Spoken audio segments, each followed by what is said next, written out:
So let me tell you a little bit about Kristen. She works as an archaeologist and grants manager for the American Battlefield Protection Program, which is part of the National Park Service. For the ABPP, she manages over 25 grants each year for about $1.2 million on battlefields from the Virgin Islands to Saipan. A majority of the ABPP's projects are archaeological preservation projects, and about 40% of project funds are underwater projects. So previous to joining the agency in 2001, Kristen was the park archaeologist for the Gettysburg battlefield site, and she's got nearly 25 years of service to the National Park Service. Her BA from the University of Michigan and her MA in anthropology from the University of South Carolina. Kristen, thank you.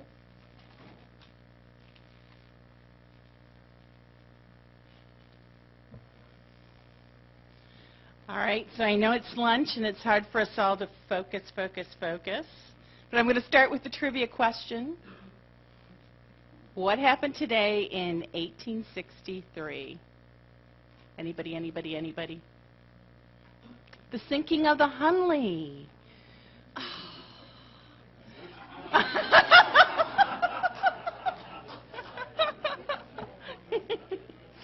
Oh, goodness. I can tell it's going to be one of those crowds. All right. Well, I do work for the American Battlefield Protection Program. We are part of the National Park Service. However, you notice I'm not in uniform, and that's because I work for an external program. The external programs really are meant to service the outside, people outside of National Park Service units. So in some strange way, I'm an archaeologist who's banned from the National Park Service, because I get to work sometimes in the park units when I'm asked, for consulting.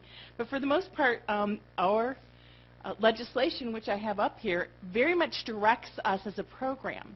And we're fortunate that way, because then we don't have to live with the mission creep of other managers and what have you. We have Congress telling us what to do. And we are to be assisting citizens, the public, and private institutions and governments in planning and interpreting and protecting battlefields. They're to be on American soil as we have interpreted that. It includes all the territories from the Virgin Islands out to Saipan, out to Guam. So we have a pretty big span. As long as I can call it domestic assistance, we can be helpful. And we're here to work in perpetuity. So that is, our work is not supposed to use the resource, it's supposed to save the resource. So we are a protection program. Protection's our middle name. Give you a little bit of our program history. We were, of necessity, let's say, to Congress after the Disney event near Manassas. Disney was going to have a theme park 25 years ago, or more, 30 years ago, around Manassas.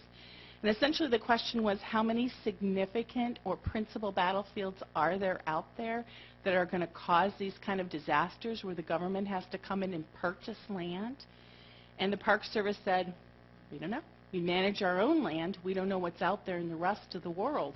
There's been really no good survey or inventory of Civil War battlefields.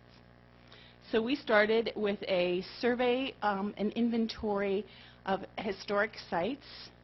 We ended up with 384 of them in 1993 as a report to Congress to give them the condition of these battlefields throughout the nation. Some of the condition was just gone. That's why we don't have our top 400. It's top 384. But these battlefields really were the principal ones in the nation that had an outcome that affected the Civil War's actual unfolding, or a campaign, or a famous person. But it was considered to be really the most important battlefields. By 1996, it was clear that not just Civil War battlefields needed attention and assistance. So our grant abilities were granted then, and also our abilities to help any kind of battlefield, any time period. So My first slide had Virgin Islands and Hassel Island. That was an engagement between the Dutch and the British. And so as long as it's on American soil, we can be involved. We also have created reports to Congress that prioritize battlefields and their endangered status. By 1998, we were offering funds to buy Civil War battlefields in purchase or in easement, and to date we've leveraged over $87 million that have been given to us by Congress. That means there's an equal amount, 50% out there, of at least $87 million that someone else provided, because it's a 50-50 match. By 2003, we were asked by the President's Advisory Council to be of assistance on battlefields that had adverse events with 106. So we help our sister agencies to try and come up with good mitigative efforts or to identify the battlefields that are under threat from Section 106 action. By 2007, we came up with an equivalent report to Congress for Rev War and War of 1812. And over 270 battlefields were assessed in that report for their priority and for their threat and for their significance.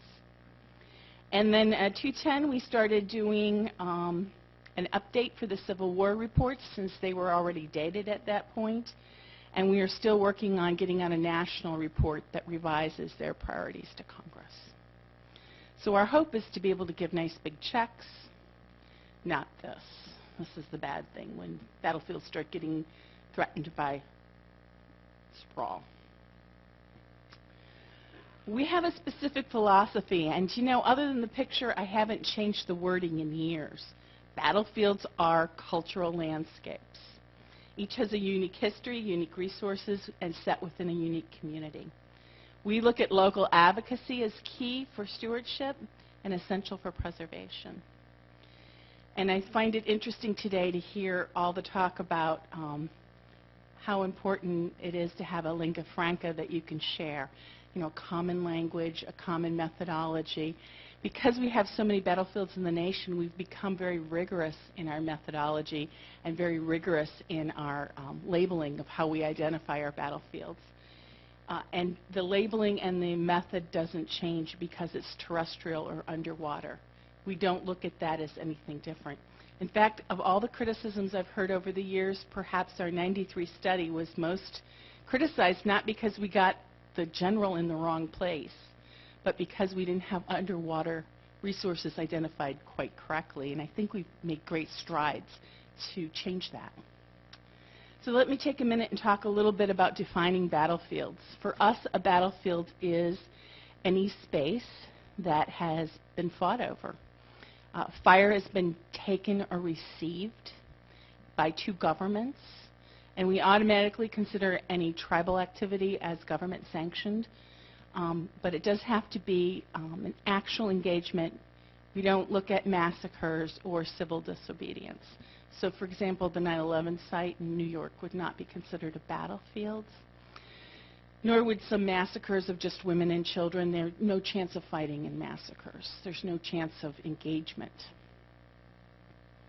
So any guesses as to how many battlefields there probably are in the nation for just Civil War and Rev War and War of 1812 rolled together? 3,000 just for Rev War and War of 1812. Over 10,000 for Civil War engagements. There's a lot of them out there. Today you're just going to hear about the principal ones and how we deal with those. There's a whole lot more, and there's other wars as well. French and Indian War, plenty of Indian wars out in the West and the East. Mexican-American wars, lots of engagement sites. You know, after this morning hearing about how dynamic and long-term landscapes are, I have to smile at thinking what a moment in archaeological time battlefields are, what an instant they are, and how differently we look at our data set. We are kind of far less concerned about stratigraphy and dating items, in that if you're at Gettysburg and you don't know when that mini ball came up, that's 3 days in time. You better know what the date is on that when you find it. We have different concerns, and underwater battlefields actually allow us a certain amount of freedom to think differently as well. All right, so this is my best slide to talk about what we're looking at. We're looking at that middle, that battlefield layer. Don't have enough juice in this to come through. It's not that we disregard the upper layers, and it's not that the lower layers aren't important. It's just that Congress gives us a mandate for the battle layer. And we kind of consider everything within the battle layer. Oh, Doug, thank you so much. We kind of consider that battle layer sort of the middle of the Oreo cookie. And everything within the boundary of the battlefield, we hope will be protected if we can protect that battle layer. So everything below and everything above hopefully will be maintained, but our focus has to stay like a laser to the battle layer, that moment in time. So let's talk a little bit about our method of how we identify our battlefields. How do we put boundaries around them? Time was when we would go to a historian and we'd say, hey, where's the battle? And they'd give us a blob on a map. They'd often go to the National Register and ask for the blob that's on their maps. And we'd take that, and that would be our blob. That would be how we would look at it. But nowadays, we're actually looking a lot closer at our battlefields, and we start off by looking for defining features. We borrow that lingo from the National Register, key defining features. But we call it defining features for battlefields. Any spot, any location that can be found. So that tree, that bridge, that tree line, that rock, that corner of a building, if they can be located, they can be a defining feature. That leaves out that order, that concept, that movement. What it does is it pins things to a three-dimensional spot in the world. And what's a little bit revolutionary about our program is we have always considered natural resources just as important as cultural resources. That rock where Turkey Foot stood matters. That escarpment where the men hid matters. That ravine, that defile, that water crossing, that all could be a defining feature. Even that swamp that is an obstacle to the removal of your troops, that's a very big defining feature. So we've always looked at the natural and cultural as being tightly linked. Once you get your list of defining features, you just put them on the ground, and here at Shiloh we have little red measles of defining features. You can just barely see them, but I'm just using Shiloh as an example because I have a good graphic for it. Once we get our defining features on the ground, then we put a boundary around it, a study area. All your defining features have to be within your battlefield. We don't have defining features outside of the battlefield. And the heaviest area, the area that's perhaps the most action, of course, wherever you are is where the most action is, but most people can generally agree about the area that really has key outcome to your objectives. That one area that really is very important. It's called the core area. As preservationists, we're beginning to think that concept might be a little outdated. And the reason why is people tend to say, where's the core area? Well, that's all we're going to put on the National Register. Where's the core area? That's all we're going to save. That's the only land we're going to buy. So we really are having trouble with that concept, and that may be actually deleted in the future. We'll have to see what our next studies bring us.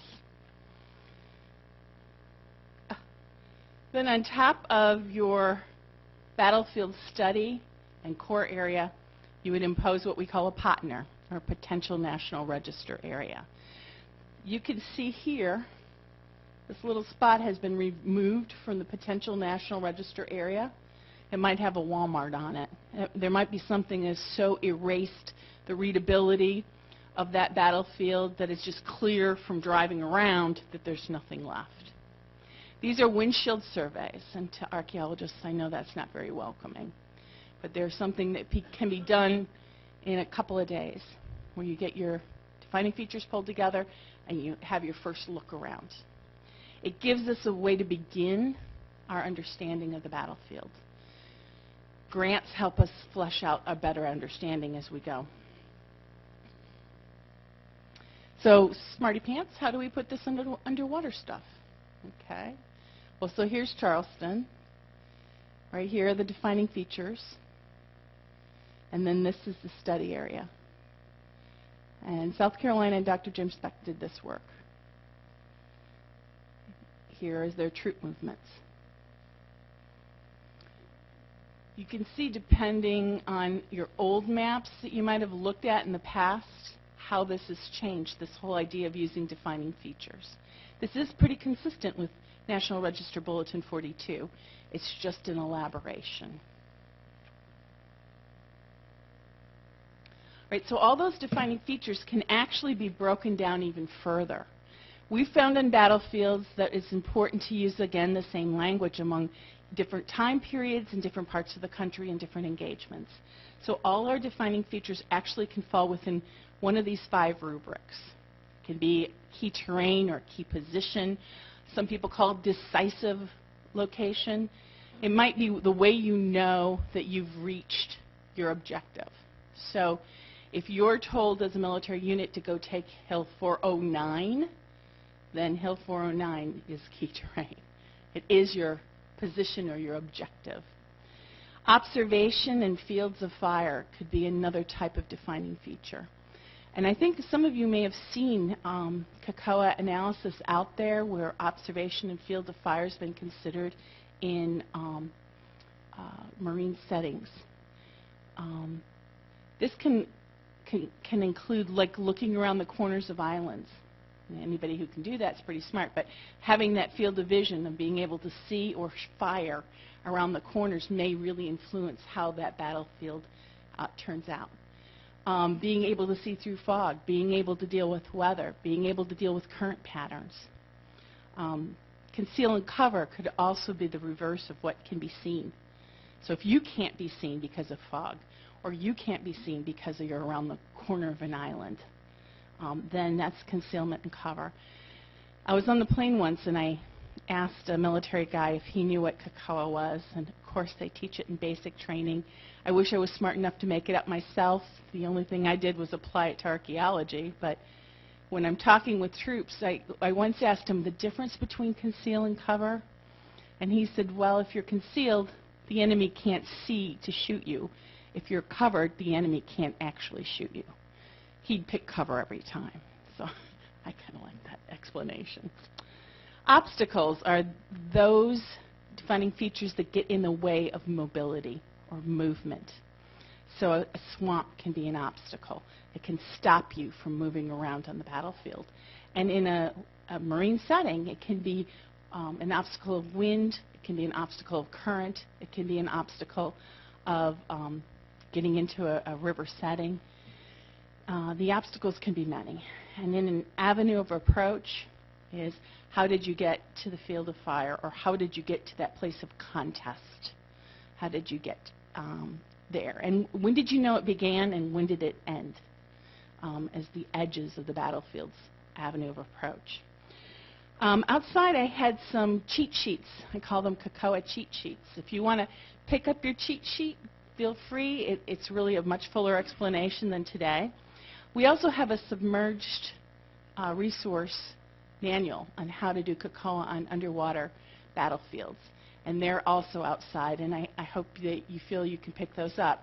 If you need more, I consider our office a resource. So I have a sign-up sheet that you can sign up for more cheat sheets, and I'll digitally send them to you. If you need more manuals, I can give you the online link to our website that'll give you more manuals. And for all these principal battlefields, the 384 of them we've done with this COCOA system, the 270 plus for the Rev War and War of 1812, we have those all in GIS. And so I offered to Jimmy with BOEM, if he thought that would be useful, we'd be happy to share all that GIS data so that you know where we think battlefields are right now. We can be helpful with that. So you don't have to do this from scratch, even though you might want to challenge our thoughts and our findings.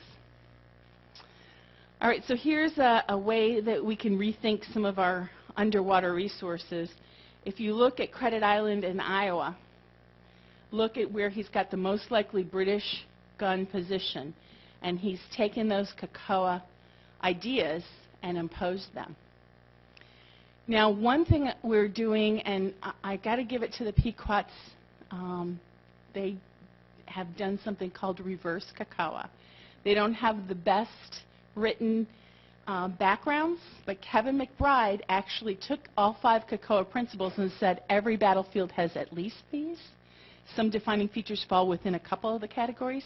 And he said, what am I missing? Which COCOA attributes am I missing? And he did a reverse COCOA. I think Chris did the same thing, looking for where the gun positions were based on what was missing. So COCOA can help you with your predictive modeling if you're interested in doing that on battlefields. So you might say to me, Chris, where can I find a list of battlefields that have had some basic research by our grant office? You can look online, and we have all of our grants listed. You can look and see where our reports are for Rev War, Civil War, and you can see online for the Civil War ones at least that GIS data. Otherwise, you can contact me, and I'm happy to get you some. Also, if you want to know where our program projects are, like the Charleston Harbor one I was just talking to you about, you can go back through the years of our previous grant winners, and you can see a little three-line write-up and the dollar amount and see what was proposed as far as doing research.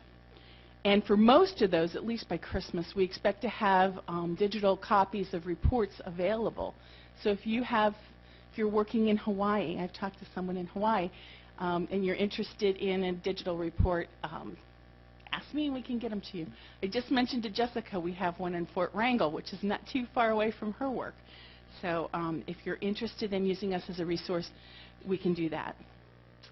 So I suggest that we should be thinking outside the box. This is one of the saddest little battlefields I ever visited in Wyoming. This is the battlefield as far as the state of Wyoming is concerned in this box. So thinking outside the box, we have used heritage tourism projects with mapping for dive shops and PSAs in tours in Saipan.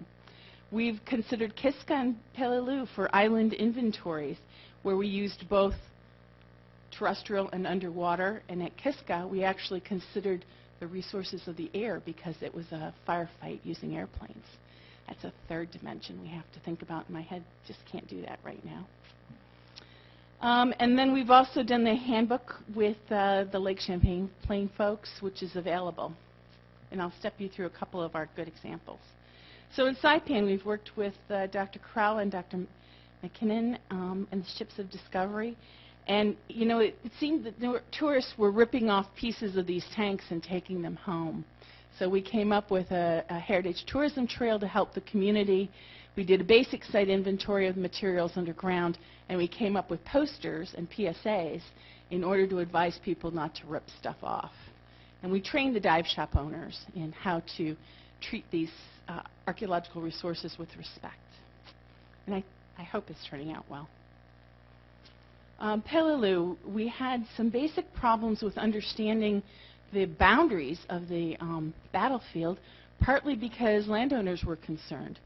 So we've done at least 2 archaeological projects in order to work our way into the community to talk with folks about assuring them how important it is to protect what we're finding. So this one we've used archaeologists kind of in the back door of getting at issues of landscape and issues of local cultural folks.